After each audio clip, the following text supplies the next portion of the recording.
It's a pleasure to be back in Sendai. After a number of years of being away, I think it's important also that I'm here from a personal perspective. I used to live in Ishinomaki. My wife her family live in Tome City. And we had many family members who lived in Kesennuma. So it's very important, as I think you will appreciate, for me to be able to come back and contribute in a small way to the recovery of Tohoku is very important to me and my family. Firstly, I would like just to make a few comments about the project. It's a pleasure to be involved and to be invited here. I can say that from what I've seen, it's a multidisciplinary team, an integrated team. It's terrific to see the strong industry, academic, and government connections that are a part of this project. We appreciate the international linkages and the opportunity to learn from the experiences and the work that you're undertaking here. And I think it's a real credit to the team that you're driven to finding solutions for Tohoku via innovation.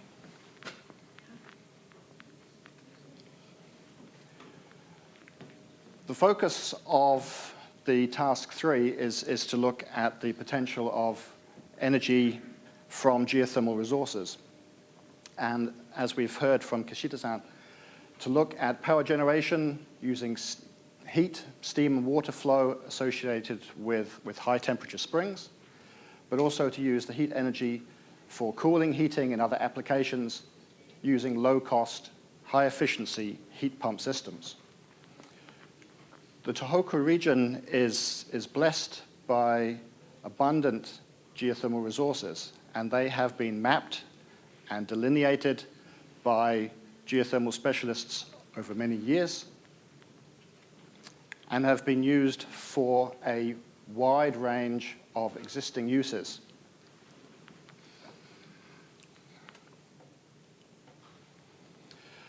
The challenge for the international community working with the Tohoku geothermal specialists is to look at what other array of possibilities of uses there may be from geothermal resources here in Tohoku.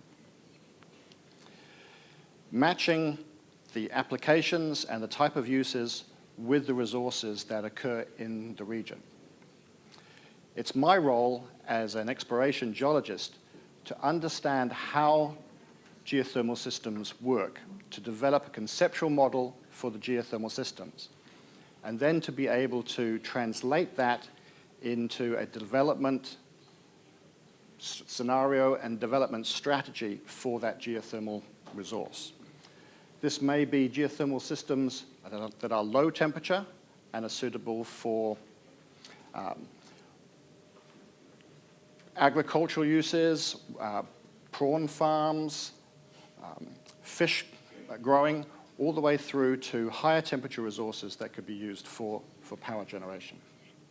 So finding the right use for the right resource. If we move to looking at the New Zealand situation, so we have in New Zealand a long history of geothermal innovation and use. We use geothermal as a baseload electricity generation source, and at the moment about 17% of our electricity is generated from geothermal resources. Recently, we've just exceeded that percentage, so now for the last quarter in New Zealand, 17.7% of our electricity has come from geothermal resources. That puts New Zealand 5th in the world for installed geothermal electricity generation capacity. As well as producing electricity from our geothermal resources, we have seen in recent times an increasing uptake for direct heat use. Ground source heat pumps, process heat, and steam. And both the national and regional governments in New Zealand have strongly supported the reuse of our renewable energy resources.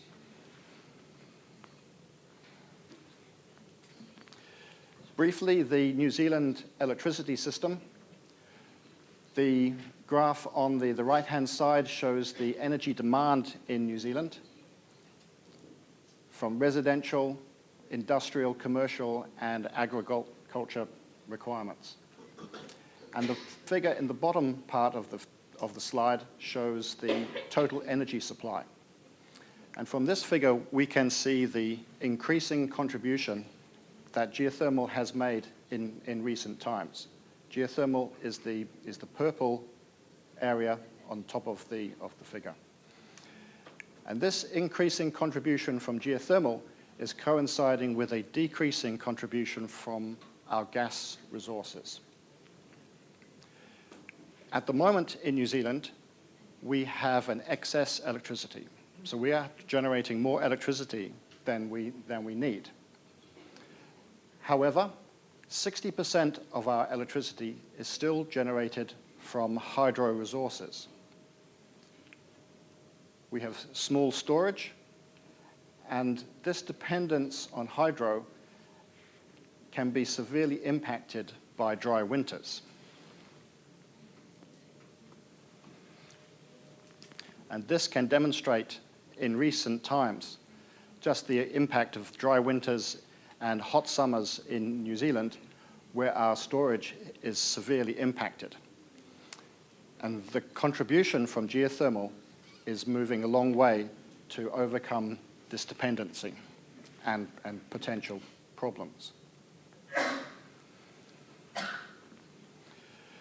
Recognizing the issue, the New Zealand government has established a framework for policy in the energy sector through to 2021. The strategy goal is for New Zealand to make the most of its abundant energy potential, and this is achieved through environmentally responsible development and efficient use of diverse energy resources. So for New Zealand, these targets include 90% renewable electricity by 2025, improved energy sector intensity, additional energy from woody biomass and direct use geothermal, and efficiency related to light vehicles improved on 2010 levels.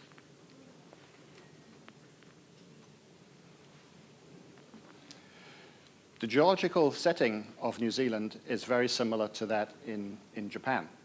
We sit at a subduction plate boundary with the Pacific plate subducting beneath the Australian plate. And that gives us the same geological setting conducive for volcanism, but also for high-temperature geothermal systems. Most of our geothermal systems sit in the central North Island. And this figure shows the location of those geothermal systems. What is important to recognize is that we do not intend in New Zealand to develop all of those geothermal systems. For many reasons, some are protected and will not be developed. The areas shown in red are the geothermal areas which have development and have power stations at present.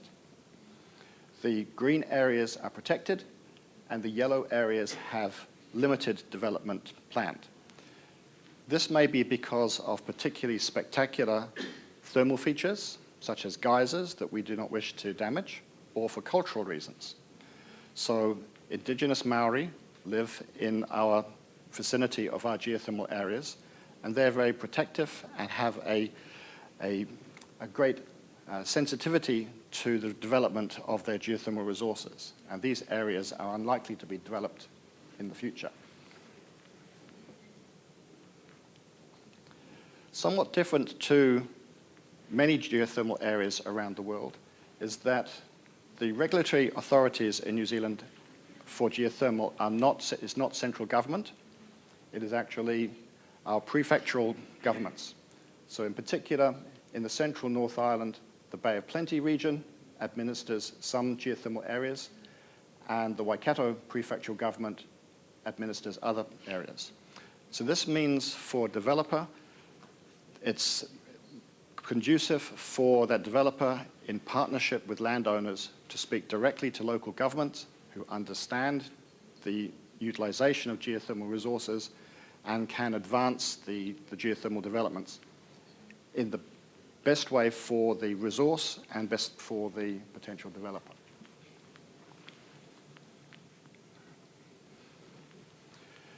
Additionally, we are very fortunate in New Zealand to have very high temperature geothermal systems and a good understanding of how those geothermal systems work. We're fortunate that the geothermal systems sit in a extensional environment which is conducive for fluids to come to the surface and via faults, and for these fault structures to be intersected by drilling. This makes it very straightforward to develop our geothermal systems and to utilize the fluids at the surface. This map on the right-hand side again shows the location of the geothermal areas, and again, those areas labeled in green are protected. Importantly, the areas with a solid black circle are the areas that have been differentiated by geophysics and drilled. Supporting development in New Zealand has been the government's drilling of these areas in the 1970s and 1980s. This means that developers have been able to move into these areas and look at these geothermal resources with a high degree of information before they start the process and the expensive process of advancing exploration and drilling themselves. And this gives confidence because it reduces risk for development and encourages a range of activities. So a similar sort of situation in Japan, where the government may be able to assist in terms of assisting in the drilling process, could be a major factor in attracting development and developing the geothermal resources.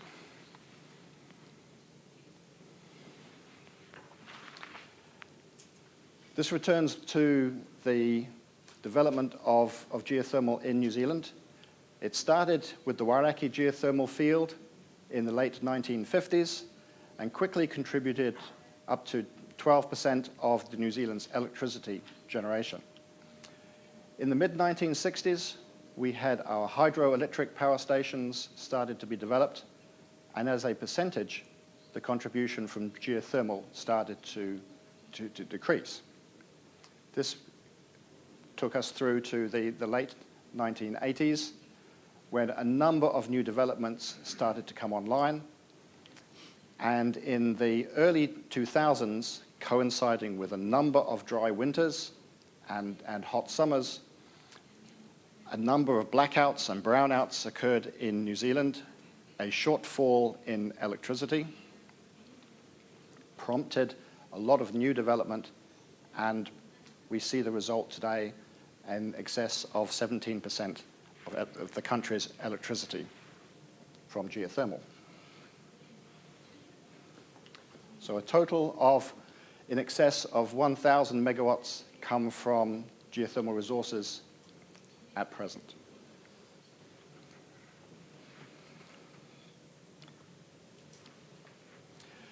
Some examples of new plants that have been commissioned in recent times. The first is the Tamihi Power Station. The Tamihi Power Station sits on the Wairākei geothermal field. The new plant, of which there are 5 plants on the field, generates 159 megawatts.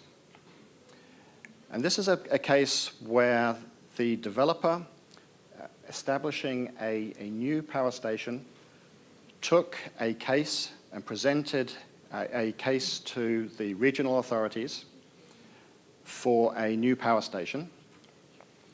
But to accelerate the regulatory process, we have a mechanism in New Zealand that a developer can bypass the local authority and take a case directly to the central government. And we call that being called in to the Ministry of Environment under our Resource Management Act. So this provided an accelerated path for the development in the field. So currently, Wairakei generates about 4.5% of New Zealand's electricity production. This new plant includes two 83-megawatt steam turbines supplied by Toshiba. So we are all supporters of Toshiba. And uses a condensing steam, a double flash type turbine and plant setup. So this project cost about 600 million New Zealand dollars, about 500 million US.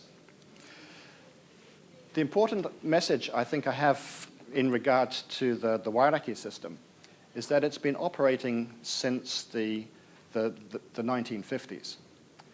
And although initially there were declines in pressure and there were impacts on the geothermal system, since the mid-1970s, the field has performed very, very stably.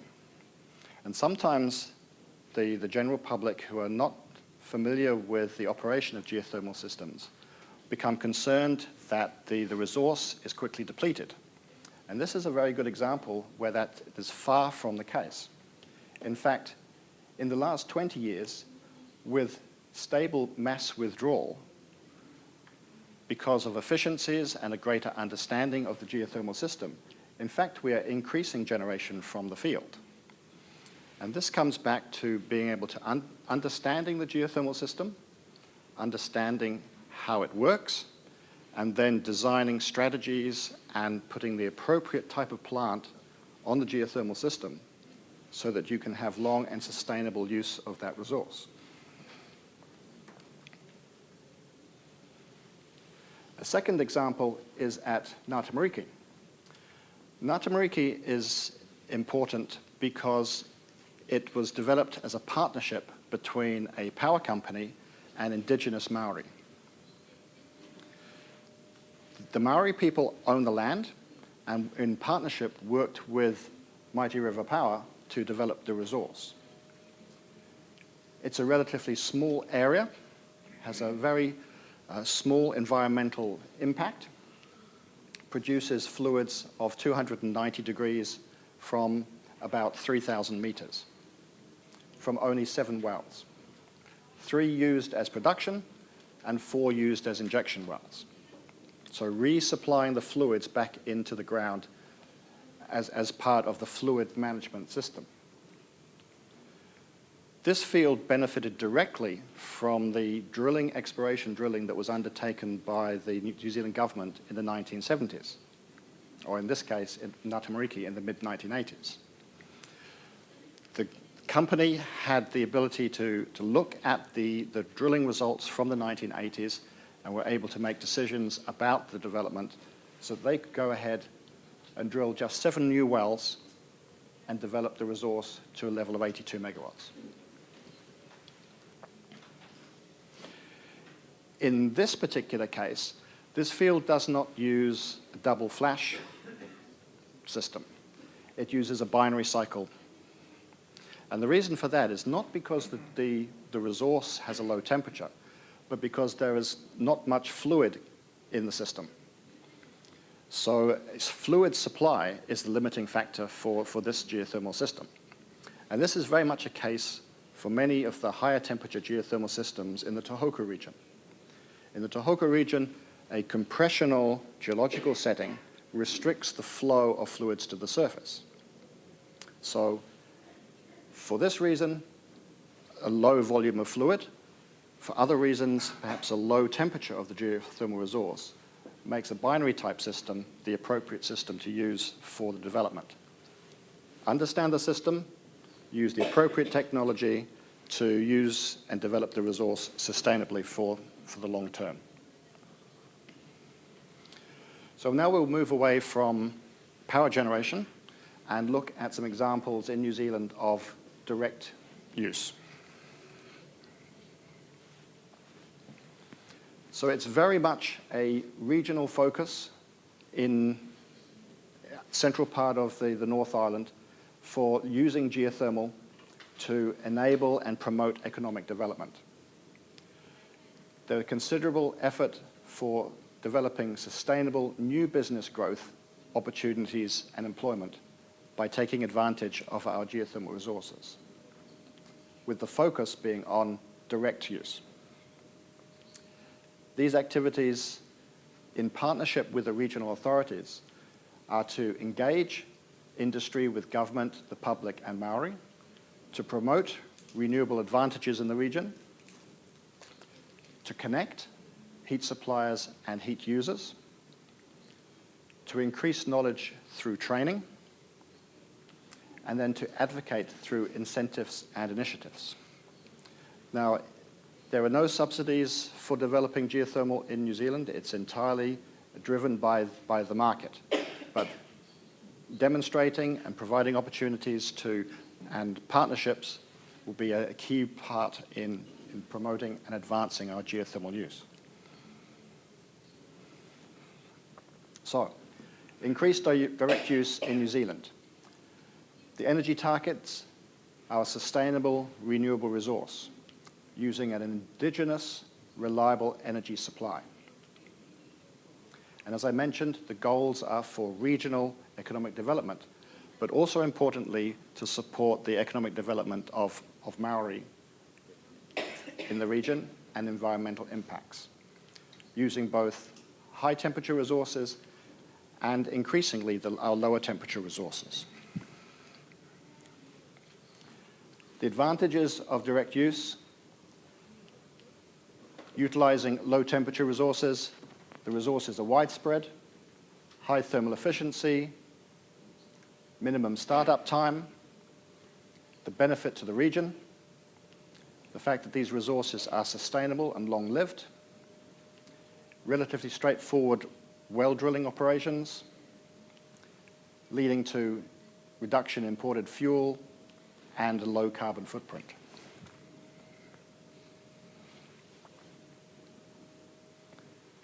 So these advantages further, the geothermal resource can be used on a small scale, individual homes or single greenhouses or aquaculture ponds, but also they can be used for larger scale operations, and we'll come back to that in a moment, such as for district heating, food, timber, and other production.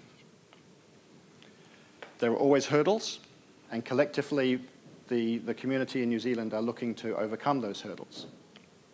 Firstly, the limited collective knowledge and awareness.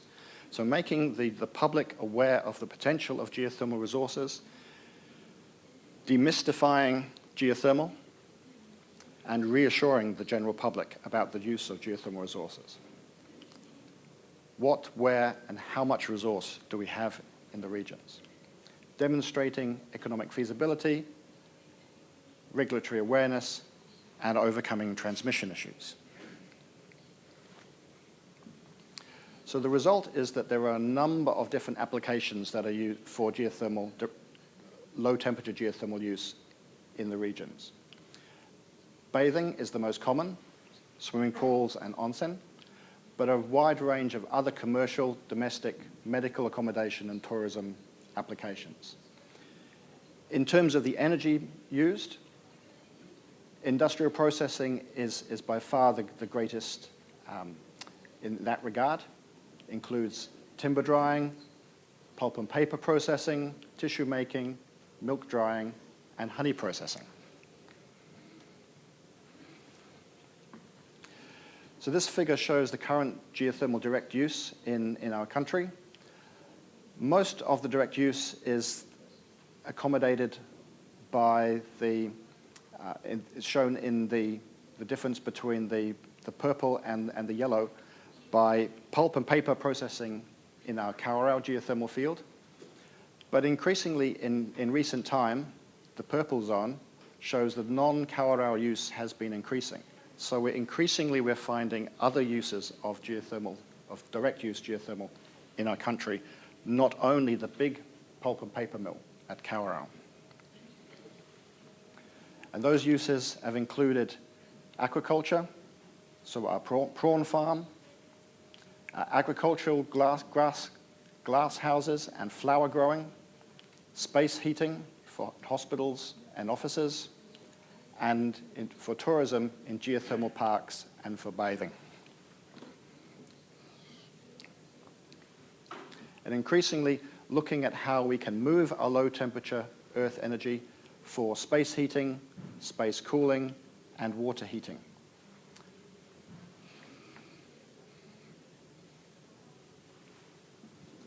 So the goal is to achieve New Zealand's geothermal direct use potential through a series of coordinated activities and driving forward the use of low temperature geothermal, but also recognizing and overcoming barriers to uptake, identifying drivers to push forward that uptake, and identifying champions who should do what to unlock our direct use potential. In that regard, in 2016, we've initiated a GeoHeat, a website to inspire the public for the use of geothermal resource. Some barriers, as we've suggested, from a legal and legislative perspective, a developer needs to obtain permits and consents via a Resource Management Act. This Resource Management Act forces developers to have no impact on other users of the resource and not to damage the geothermal features that occur at the surface. There are cultural and social aspects as well. Public concerns, achieving and understanding Maori aspirations, finding the right technology for the geothermal system, and finding the industry and institutions to take advantage of the resource. So to educate the general public, we've collated an inventory of direct use generation and use in the country and a geothermal heat pump register. This provides a catalogue of information about heat pump and direct use in the country. So the general public is able to log on onto the internet via our website and look at parts of the central part of the North Island and to click the icon and learn about the geothermal use in a particular area. So these icons and the uses can be represented by electricity generation, agriculture, bathing, industrial process heat, places where geothermal is used for tourism, space heating, and ground source heating. So a farmer who lives in this part of the geothermal field can look at what other users within the geothermal field are using the resource for, learn from their experiences, and then apply that and take advantage of the geothermal potential in the area as well. Not only small users and individual users, but as a number of direct heat applications as well. So two examples that we'll just touch on. One is a company called Tenon. They are located in the part of the Wairaki geothermal field. So in this part of the field, there is a small power station that generates 23 megawatts from a binary cycle power station. In addition, Tenon uses the fluids in this part of the field directly and have been able to convert their natural gas operations to geothermal energy for producing wood products for the building industry. So fluids are piped about 1.5 kilometers and timber are dried in a number of kilns. So this is an operation that runs 24/7 and was opened in 2006. Melding and combining the direct use with power generation. The second case that we can highlight is at the Mokai geothermal field. Here, electricity generation of 113 megawatts is combined with a large glasshouse operation, which is shown to the right side in this image, a large milk processing facility, a worm farm, and a plant nursery. So this facility here is the Miraka milk processing plant, which uses geothermal electricity in steam to produce milk powder, whole milk powder and UHT. So this was opened in 2011.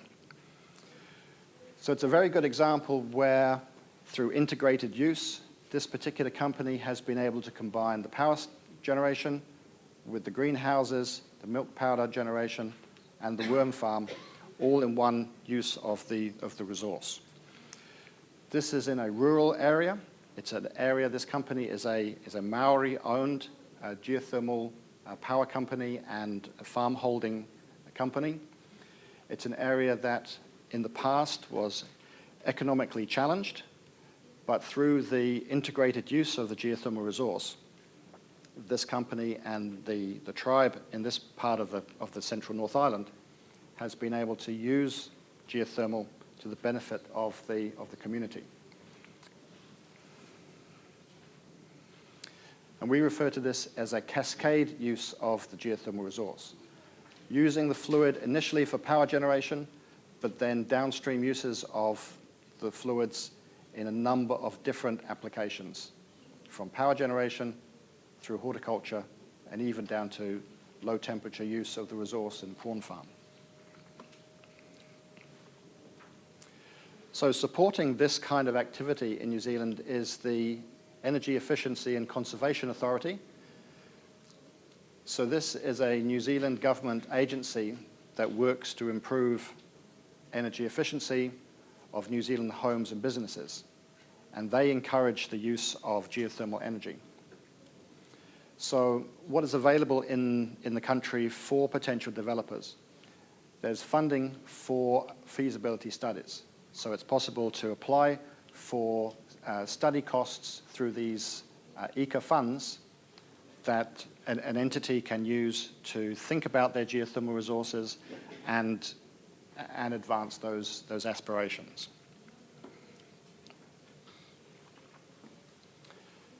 Raising awareness. So it's an issue that we keep coming back to in terms of talking to the general public and bringing to their attention the potential of geothermal. Incentivizing and showcasing, working with established operators and sharing experiences and expertise. So what has proven very effective in our region is to produce a range of case studies and brochures that are non-technical, that are available for the general public to read and look at the different potential and possibilities. Not just industrial applications, but a number of small-scale operations that fit perfectly for the rural communities and conceivably could fit very well with the Tohoku rural communities.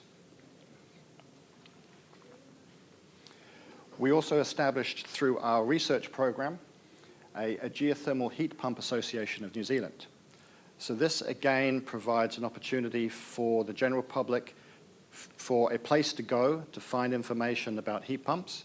So they are talking to installers, they're talking to designers of heat pump and ground source heat pump facilities. So matching again the need with the technology to find solutions. So this was formed in 2012. So it's a joining of a number of different parties interested in developing the quality of geothermal heat to New Zealand. So this is a website that gives the general public access to a number of different publications and information that they can learn more about geothermal and advance their interests. And coming to an end, melding with the work that's undertaken by industry is an active geothermal research program in New Zealand. So this is government-funded resources that we're able to direct towards delineating the character of New Zealand's geothermal systems, developing environmentally sustainable growth in geothermal electricity and generation and direct uses, both from shallow levels to deep, and advancing the direct use of geothermal and developing new applications as well. So finally, in conclusion, I think that this saying from Maori people is very applicable to geothermal. From the benefit of the translators, I won't read the Maori, but in English, hold fast to your land, make use of the land for future generations. And I think that this is melding very well with what Mr. Gregory said.